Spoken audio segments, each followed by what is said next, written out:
హడావుడిగా ఏదైనా వచ్చినా మళ్ళీ ఇబ్బంది పడుతున్నాయా ఏంటంటే కాస్త ఇది అయిపోయినాక కొంచెం భోజనం చేసి రెస్ట్ తీసుకుని సాయంత్రం వస్తానని చెప్పాను.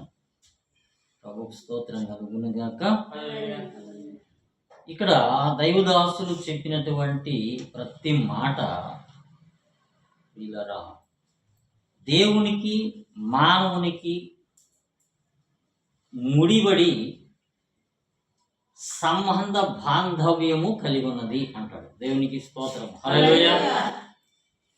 ఎందుకంటే అది అన్నయ్య చెప్పిన మాట కాదు. ఎవరి మాట ఇది? నిలవబడేది కేవలం మేము మాత్రమే కానీ మాలో నుంచి మాట్లాడేది పరిశుద్ధాత్మ దేవుడు. కాబట్టి మానవునికి దేవునికి మధ్యవర్తిగా మనం ఉన్నాము. ఈ మాటలు అందించి మనుషులను బలపరచటమే దేవుడు ఇచ్చినటువంటి డ్యూటీ, అంతేనా? కాబట్టి ఇక్కడ దేవా సియోనులో మౌనముగా నుండుట నీకు స్తుతి చెల్లించుటయే అన్నాడు. చక్కగా అన్న వర్ణించాడు.